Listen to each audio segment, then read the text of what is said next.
Well, good morning and thank you very much for joining us. I am Yori Folani. Hope we meet you well. My guest this morning is the Chief Executive Officer of Loma in Lagos State, Mr. Ibrahim Odumboni. There's a middle name, Adejuwon. Yes. Mr. Ibrahim Adejuwon Odumboni. He's the Chief Executive. In fact, today, let me just say congratulations, because today it is your second year as the CEO of Loma. So congratulations to you. Thank you very much. Thank you. And many more successful years to come. Thank you. Well, in the past 2 years, first of all, you came in from diaspora. Let me just start from there before we get to the business of Loma itself. You came in from the diaspora, from the UK. You were headhunted. My thinking is that, seeing as this assignment, waste management, treatment, disposal, handling, it's pretty big in the West.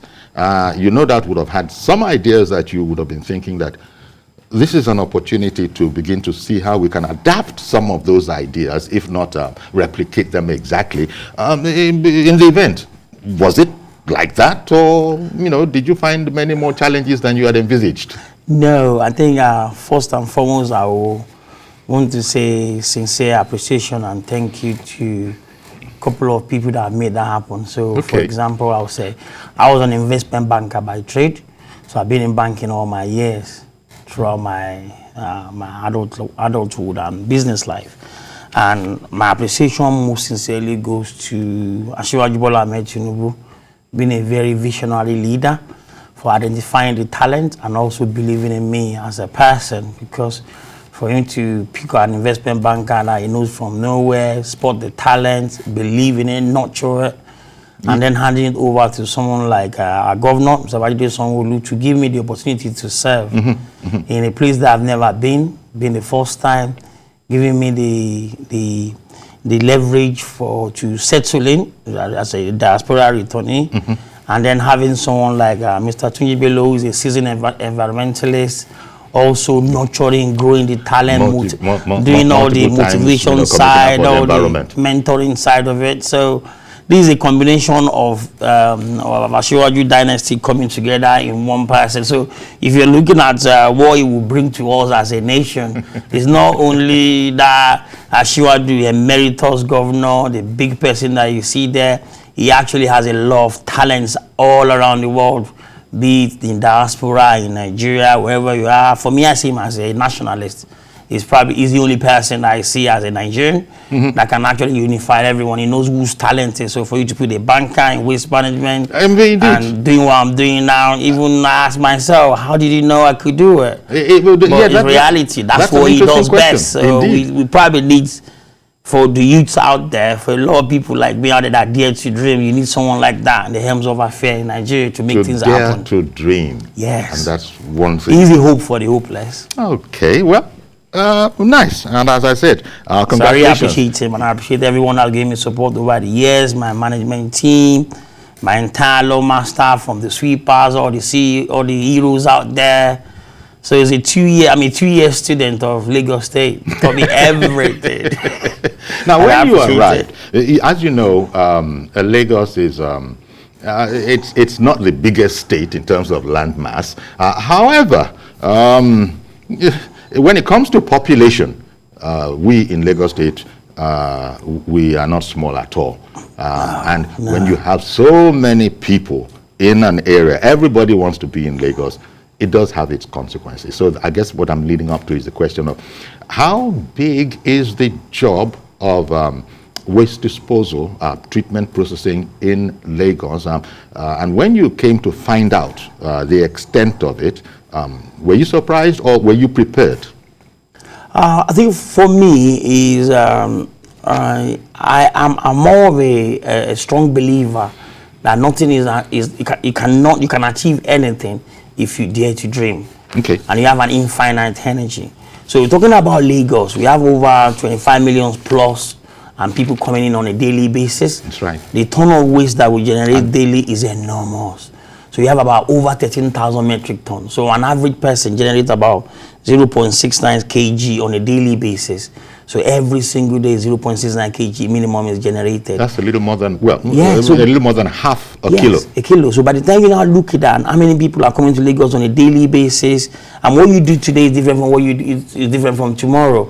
The tax itself is massive, but the good thing about it is the structure that's been built around waste management over the years by the previous administration, previous government, from Asiwaju Bola Ahmed Tinubu, Government previous administration, and then Government Sanwo-Olu, and the knowledge of the kind of people and the caliber of people that we have around the PSP structure that's never been replicated anywhere across Nigeria. You know, PSP structure that you just spoke about, that's private sector participation structure. That's an innovation that was brought into it. Was brought in during the Asiwaju Bola Ahmed Tinubu regime, and it's really what is holding a lot of things. So if you look at it from inception, we have private investors that have brought in their own contribution to be able to create a business. This is a sector that have over 40,000 people benefiting from it on a daily basis, and at the same time catering for all the populace of Lagos. There's a massive investment into it. If you also take an example, throughout the pandemic period or the economic downturn period, this sector continues to grow. We grew from 320 PSP from my 2 years in office to 475 PSPs, despite anything. And each of these PSP needs to have a minimum of about 2 compactors to operate, which an average compactor is about 16 to 20 million. So people are still injecting their capital into this sector because the sector is thriving. As Lagos continues to grow and people continue to strive, and the Lagos capital economy continues to be huge on its own, the opportunity is massive. Okay.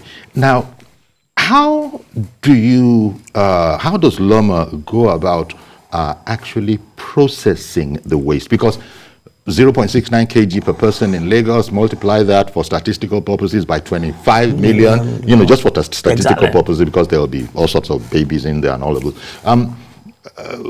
Where does it all end up? I mean, this is Lagos, this is Nigeria. We don't separate our waste, to the best of my knowledge. We don't have all this. Okay, tell me about it. Tell me where it's all ending up, because sometimes there are areas, some kind of places, there's a stink in the area. So I know that there are some incinerators. Maybe this is a fine opportunity to sort of enlighten Lagos, and indeed Nigeria, as to where all that waste ends up, how it is processed, and the challenges. As I said, there are stink areas, unfortunately, in some areas. So for Lagosians, a lot of things have changed over the years, most especially over the last 2 years. So when it comes to waste management, which is not just what you see as a naked waste, is what you see at the end. So from the point of generation of your waste, we've started to encourage people to separate their waste from source.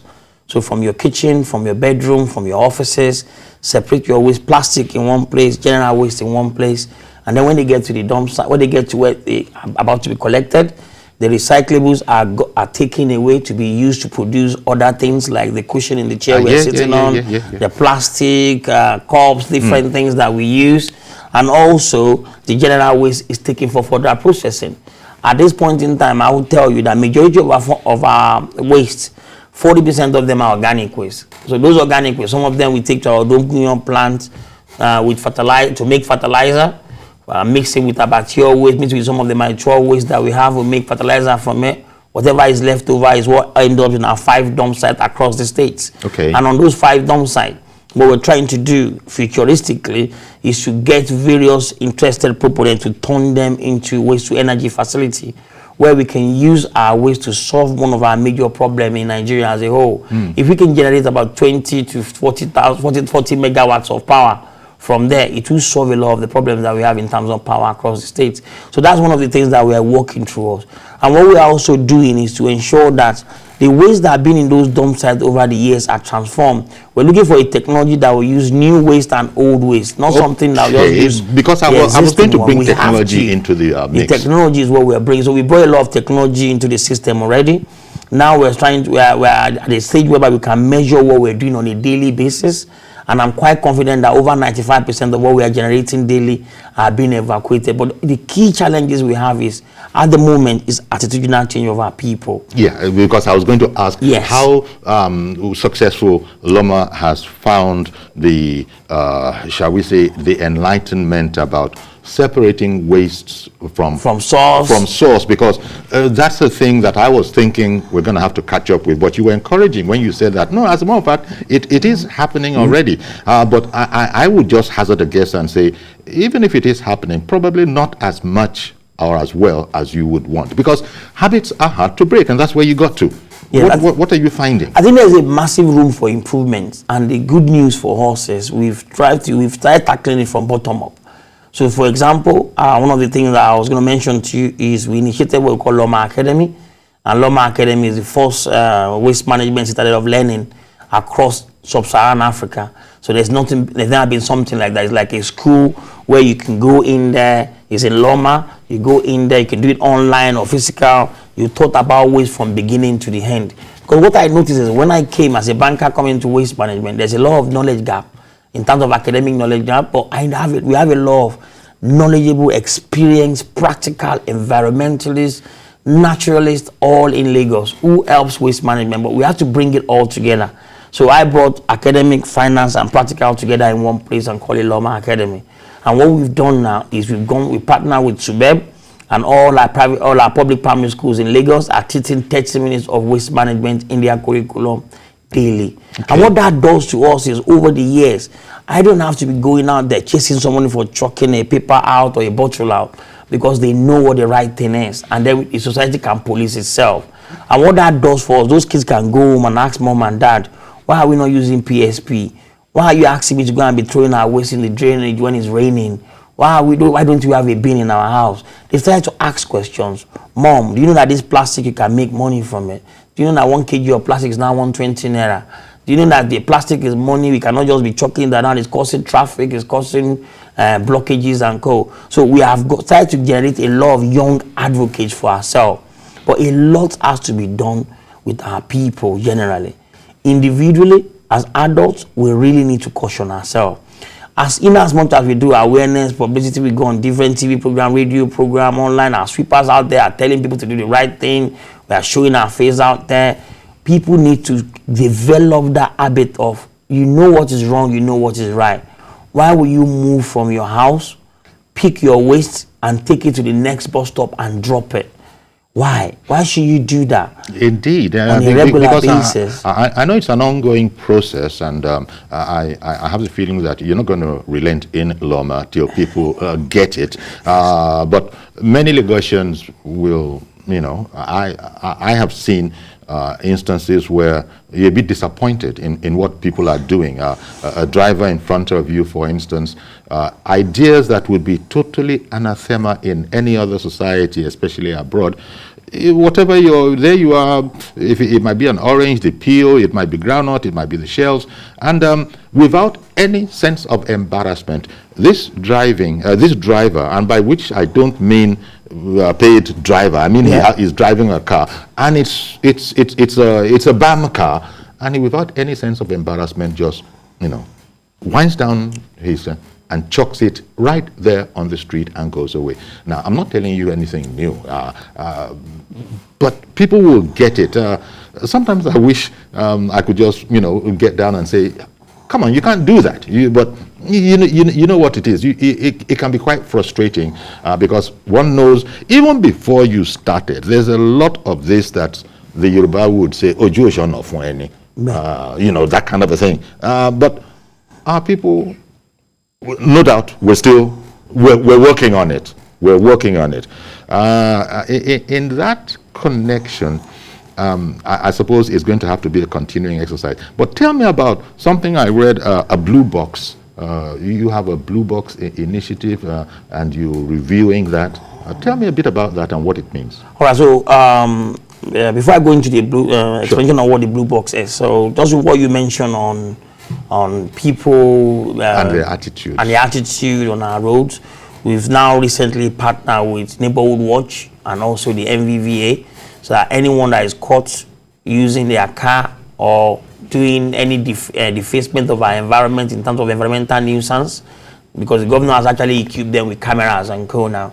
So whatever pictures they've taken as evidence, we use them against such a person in court of law. Okay. So if you are migrating waste out there and you're doing it and you think no one is seeing you, don't worry, the judgment they will come, will come and get you when the right time comes, and then will be prosecuted and processed. That's good to know. So that's one of the things that we did. And this is because it's Lagos. Lagos is sort of leading in this regard. Yes. Same thing in a totally different context, perhaps with your driving life, your government, your driver license, all of MOT, that. and all those things. So everything is being unified. They don't bother you. A camera just, records the instance, and that's it. The smart city, so we're being smart in everything we're doing as well. Smarter and smarter by the day. So we're going to continue to use all the technologies we have to get things right.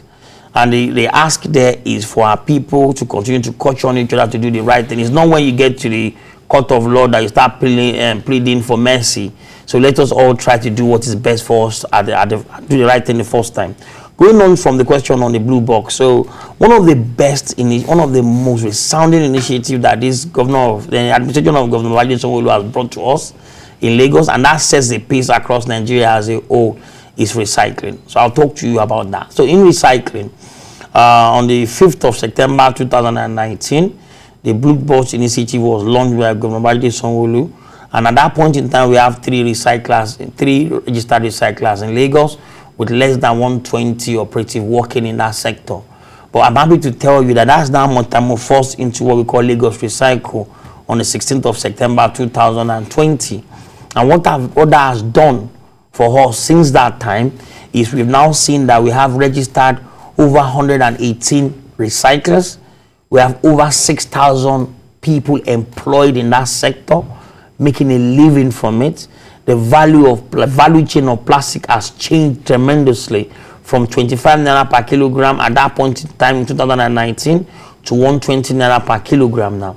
A lot of job opportunities have opened, a lot of businesses have come, a lot of foreign investors have come to Nigeria to create jobs and businesses across Nigeria. And I can tell you, a lot of things that are now being, this plastic that we see as a menace previously is now becoming a lot of resource thanks to the administration of Governor Babajide Sanwo-Olu. So what that is done for us, Blue Box metamorphosing from Blue Box to Lagos Recycle, has really opened a lot of doors out there that we believe that recycling on its own will continue to grow.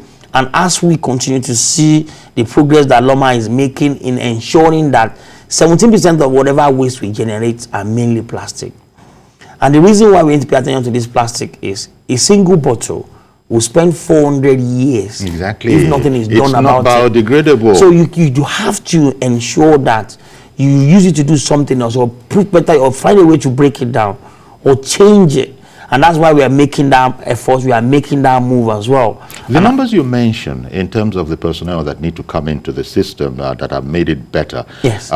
Since the whole objective is to, the old slogan is still good, keep Lagos clean. Keep Lagos clean. It's still good.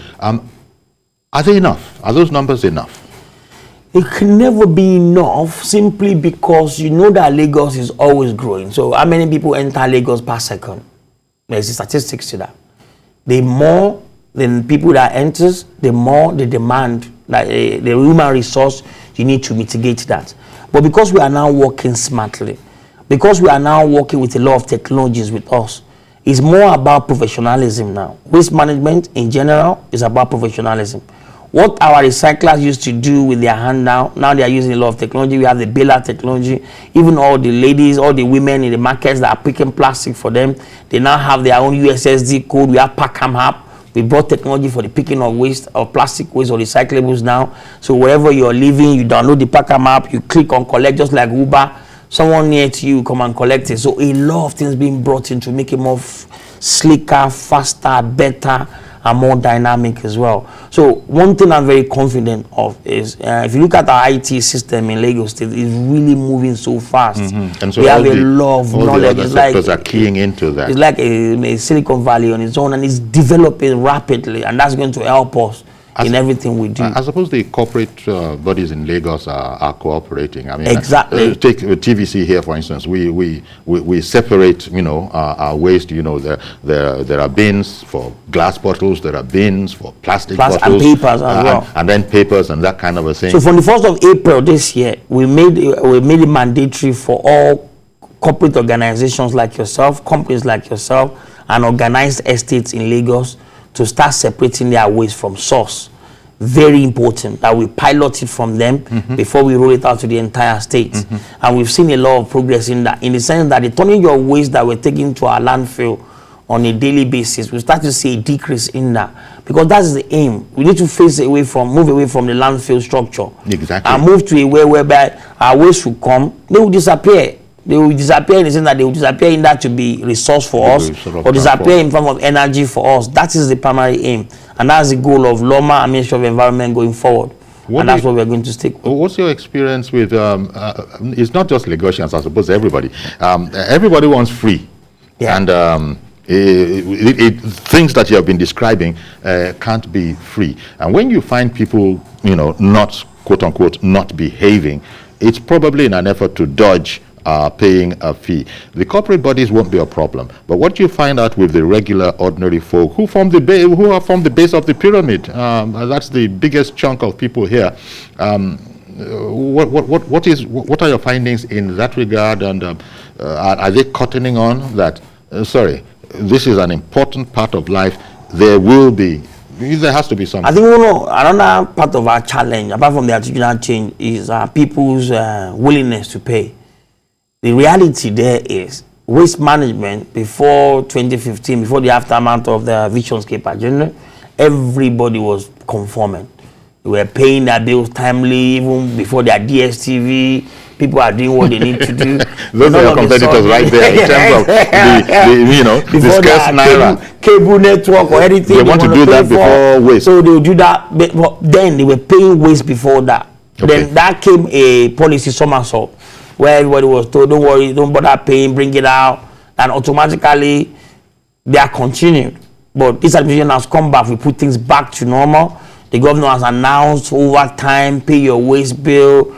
On the 5th of August last year, he reiterated it again when they gave us 102 waste garbage trucks that were locally fabricated and double dyno bins. He reiterated it as well. How does that work? Because you were just saying that investors came in, the PSP, and had to be ready to invest. Yes. And the major part of that investment, I imagine, would have been those specialist vehicles. But now you're talking about you yourself, 100 and something of those trucks? Yeah, so what happened one of the key things that this administration have done, and I want to really appreciate Mr. Ibrahim for that, is, sometimes you can have someone that is full of ideas, and then whoever is leading or mentoring that person might actually not let that idea flourish. But I believe this is one of the things that I really appreciate about being a diaspora returnee, coming with your ideas and letting it flourish and let people see the benefits of all the education and belief that they have in you.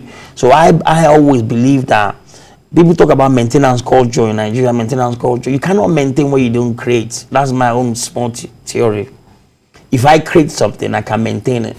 If you give me something, I won't be able to maintain, because I don't know what are the hidden formulas in your creation of that particular object you are giving me. Okay. So what did we do? We designed our own compactors in Loma. I was involved from beginning to the end. I can tell you the thickness of the chassis. I'm not an engineer, I was interested. Why should it be thicker? So that we carry wet waste in Lagos. So it has to be thicker than a normal compactor. Fine. So let's make it 4 mm thicker. Fine, let's do that. All right, let's make sure that the front of the trucks are higher by 3.5 feet, so that it doesn't go to dump site when it's raining and then it's muddy and it picks more. 3.5 inches? Or 3.5 feet. From the ground? From the ground. From the ground up? Yes. So to protect the engine and stuff like that. So we up to the bumper? Yes. Something like chassis? Yes, to the chassis. So we put a lot of attention to detail to what we were creating. So we created and designed a truck that's never been seen before. That when you take the waste, the water that is dropping is going to a container. It's not spoiling the road. I see, yeah. The drivers are not hanging. They are sleeping in one side and they are sitting down. The driver wants to take a rest. He can climb from the seat and then sleep for a couple of minutes. We designed everything, made it mechanical. things like injector previously, all the foreign imported ones. When you have an injector problem, you have to go and queue at Alaba and wait for 3 weeks to come. Now we have an injector that is fabricated locally, that we can actually sort it out ourselves. So we then put that together and then engage an assembling company, which is Mr. Truck. They brought the mechanical side, we brought the metal side and fabricated it, put it together, and then we have 102 compactors. And I can tell you, between August last year and now, we haven't had any breakdown in all these vehicles, because if there's any problem, our drivers, our operators, they know how to fix it because they created it themselves. So all these sort of new ways and means, perhaps, because there was a time going back in the day to Asiwaju's time when it was a serious challenge, the problem of waste disposal in Lagos.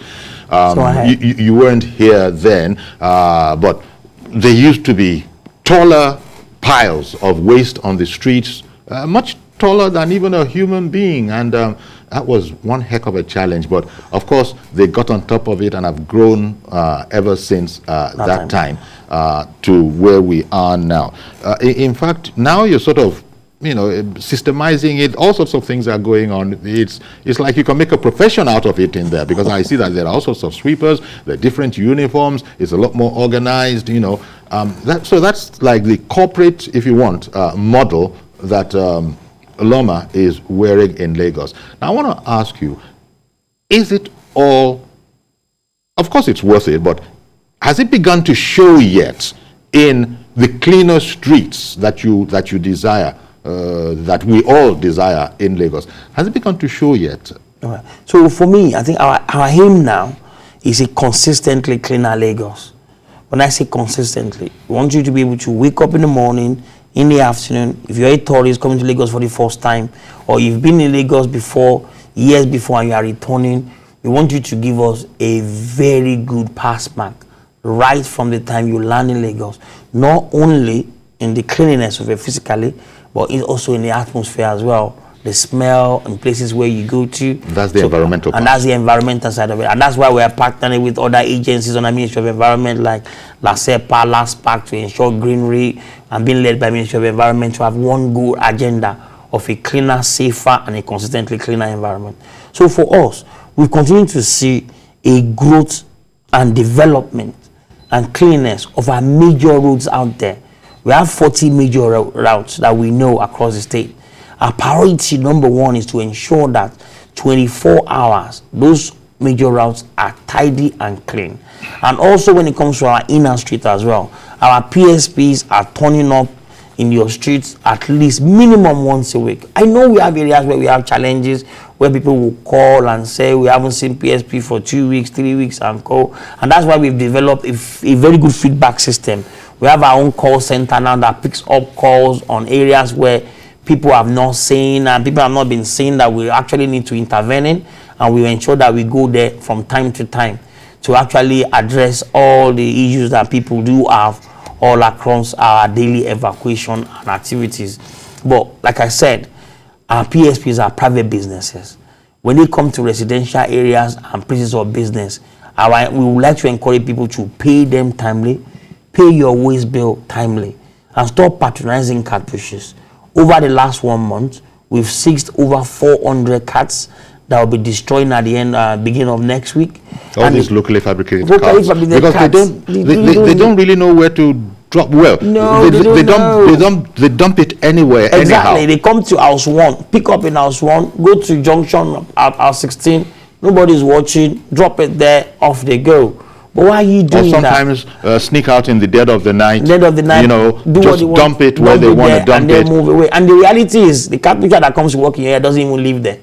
So he's coming to destroy where you are. So and they even charge more than PSP in most cases. Some of them charge as minimum as 400, 500 to pick up. And if you do 5 pickup a month, that's how much? That's 2,000. And your PSP is asking you to pay 1,250 or 1,000 naira, and then you're finding it difficult to pay that. So our people need to start doing the right thing the first time. Okay. Let's rid of all these cat pushers. There are other ways we can integrate them in. They can go into our recycling sector and work in there. That sector needs more people. So people out there should say, if you remove them, what would they do? No. There's job for everybody. Do the right thing. Or do the right thing. Do the right thing. Don't just condone an anarchy environment. Do the right thing. And if they don't have a decision about PSP are not coming timely, report them to us. We address it. The business continues to grow. We now have over 1,150 compactors in Lagos. When Mama Sanwo-Olu came into administration, there were over 620 compactors. So if we've now grown to 1,000, almost 1,200, what does that tell you? That shows that that business is growing. That shows that we have more trucks in there. The number of trips we have in our dump sites have increased to now 800 on the average from 350 since the this start of the administration. So Lagos is cleaner. Lagos is better. Lagos is way, way cleaner and better. The population continues to increase. We know it's an ongoing, recurring challenge, but at the same time, we are reacting to it, and we are doing everything we need to do to ensure that we're providing the resource, the people needed, the manpower needed, the funding needed, the support we needed, and the enlightenment needed to ensure that a consistently cleaner environment is done. One other thing I must talk about is the impact that Loma played in COVID-19. A lot of people out there need to know that. Okay, tell me about that. If you look at it, one of the innovations that this administration has brought is traditionally, when it comes to medical waste generated in hospitals and co, it becomes it's previously treated traditionally, where you go, you burn, you treat. Then shortly when COVID started, we developed, we found out that there are some young people out there through Loma Academy that actually can build a locally fabricated incinerator.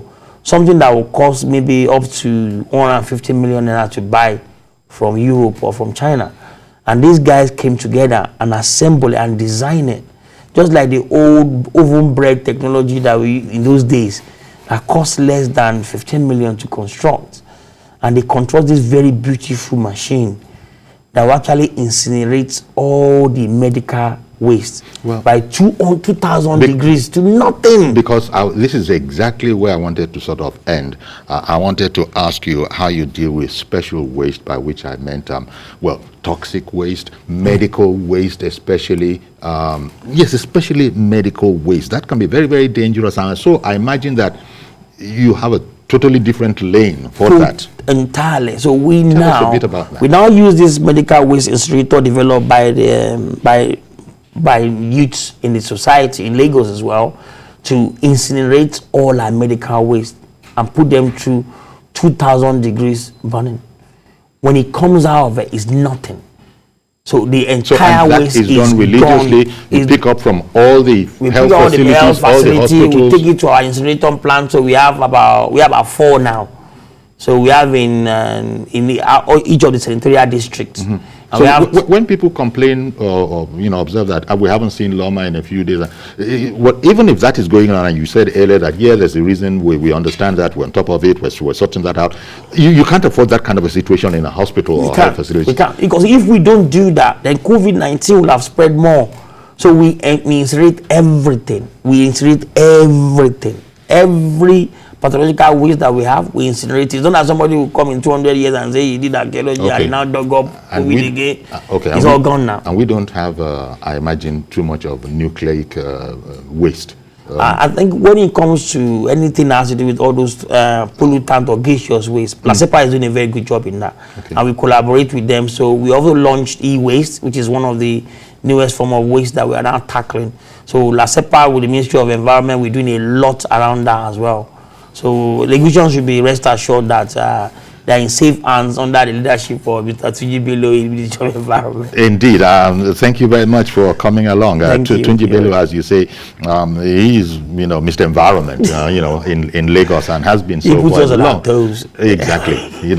So, well, thank you very much, Mr. Odumboni, and once again, congratulations on your second year, and I wish you just go from strength to strength. Thank you. We'll see you again and find out what the progress is, because it's all towards making Lagos safe by making Lagos clean.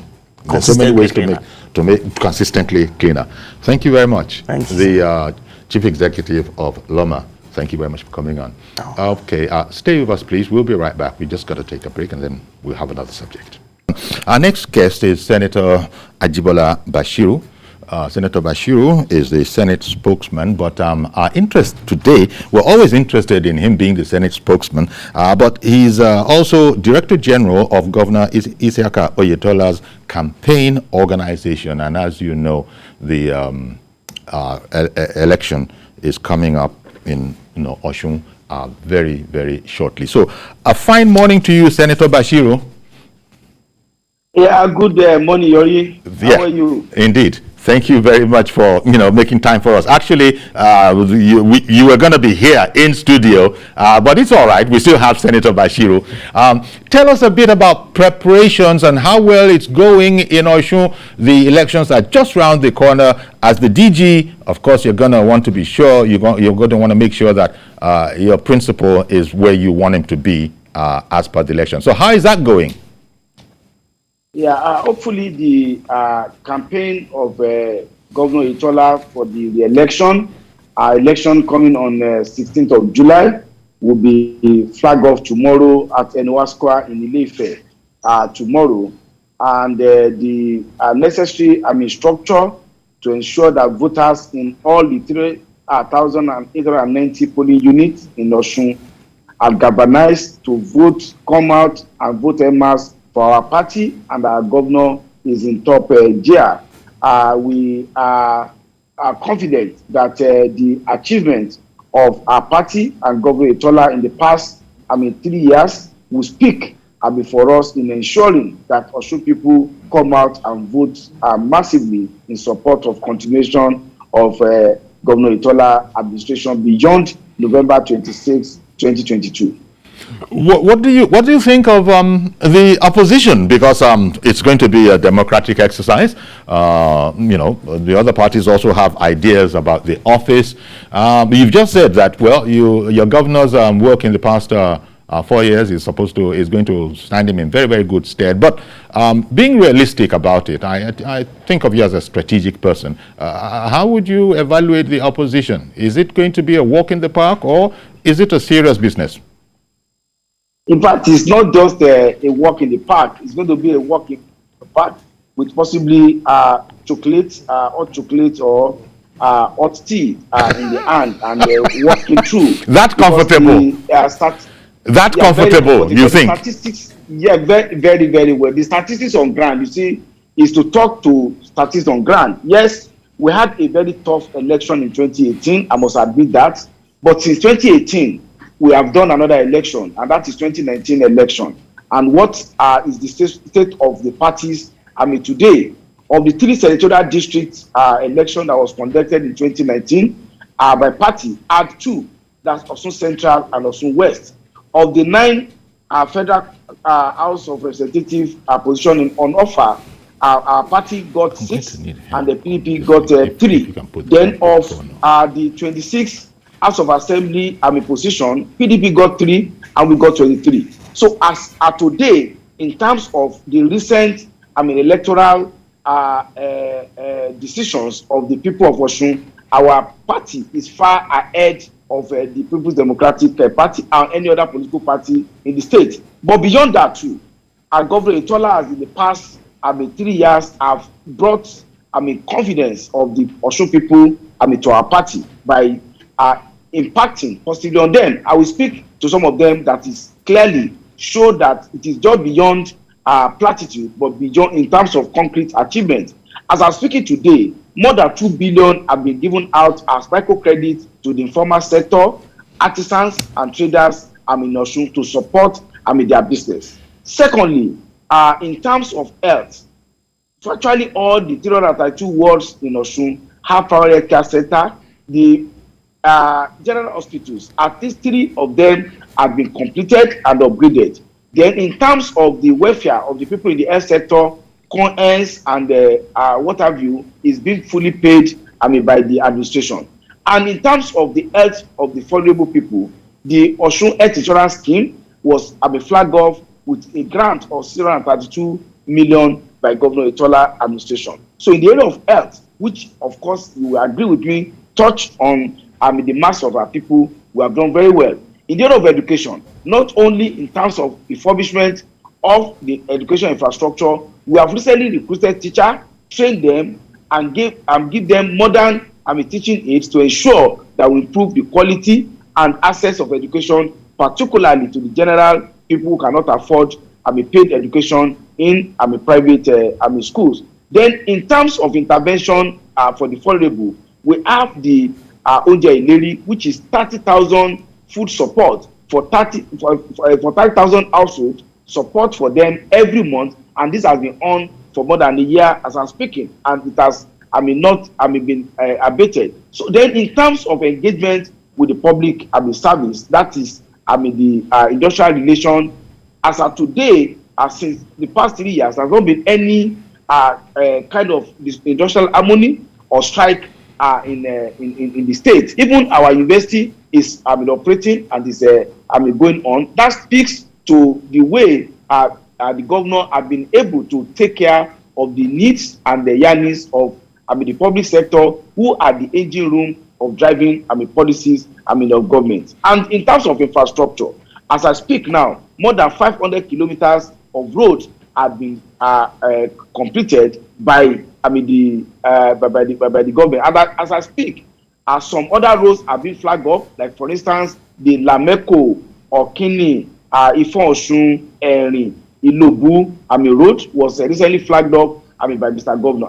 I also laugh when I see one of the, with respect, most opposition parties say that we are flagging off roads when our tenure will expire in November. I ask a question: are we still not in government till November? And by the grace of God, we are still going to be in government beyond November 26th, and by the support of the people of Osun. So I don't have any doubt. Just as I said, Senator, Senator, let me add to what you've just sort of explained. How about pensioners? How about pensioners in the state of Osun? Every month, Mr. Governor set aside an amount of money to pay pensioner. The pension indebtedness is huge, we must admit so. But the government has taken it bull by the horn and ensuring that we're aggressively, and I use the word aggressively, clearing the areas. It's not something that can be done, overnight, but we are giving our best at it, and the pensioners are happy, except maybe some few people who we want to mischievously place the burden of an accumulated pension of almost over 18 years on the head of the administration of Governor Itola. But beyond that too, we have also seen an administration that is managing the finances of the state with utmost frugality and prudence. To the credit of Governor Itola, he has been able to maintain the level of governance without having to get any loan for the state, and of course repay back what has been done for the aggressive infrastructure development that have been done by our party in the past administration. So as of today, even though our state is 34 in the ladder of revenue allocation, our IGR position has developed, and we ensure consistently in the past 3 years that our budget is more favorably disposed to capital expenditure than recurrent expenditure. And I will say that possibly Osun is the only state in Nigeria where you have the recurrent expenditure far less than 50% of the annual appropriation. And in terms of budget performance, we have performed between 87 and 95% in terms of budget performance in the past 3 years. Let's spend a little time, Senator, on the fact that on the aspect of what can I call it? Shall I say family relations within the ruling party in Osun? It's not all that it used to be.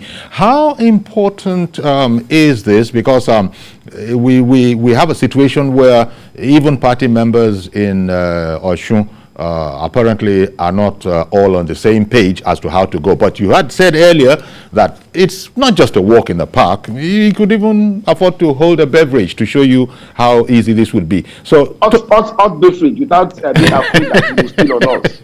So tell me about that aspect, because is it important? Let me tell you the reality is this. In the political party and in any political atmosphere, there are bound to be contests. And one of the things I learned from our leader, Bababisi Akonde, is that particularly in Yoruba land, it is electoral contest that you use to settle political disagreement. That is of the disputants who asked the backer of the majority.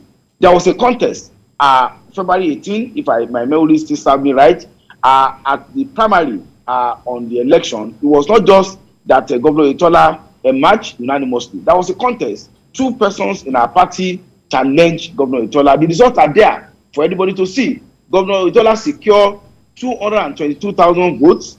The next person secured about 12,000 votes, and the third person who had left the party for the Labour Party got 500 votes, or less than 500 votes. So are you going to say that somebody who has less than 500 votes is in unequal pedestal with somebody who had 222,000 votes, or somebody who had less than 5% of the vote is on equal pedestal? And unfortunately, when they even went to court on the matter, they pleaded the result. They did not challenge the veracity of the result. They were only claiming that Governor Itola did not resign as a member of the caretaker committee, which is not true. So it shows that there's an admission that in terms of acceptance, even within our party, in terms of popularity, Governor Itola has that acceptance and that popularity. We can only plead with those who still believe in progressive ideals, who believe in continuity of advancement of good governance in our state, to join hands and work closely with Governor Itola ahead of the election. But Osun people believe, and I am saying this with all data at my disposal, that Governor Itola has done exceedingly well, that the only way that we can ensure continuation of the monumental development is to vote him again on July 16, on July 16, 2022. I attended a program of the Welder Association about less than 2 weeks ago.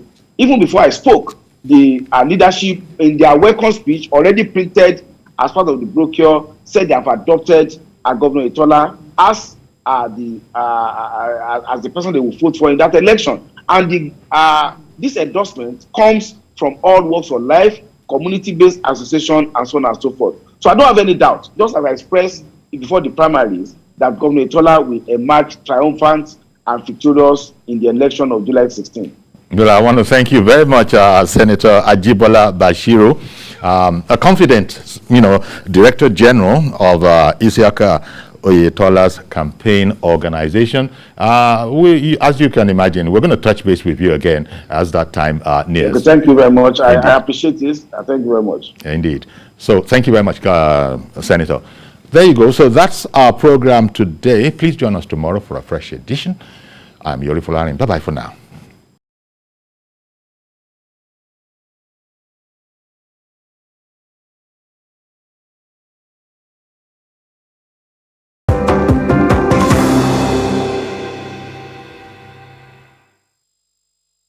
My name is Folarin Manuel. I just want to share my experience con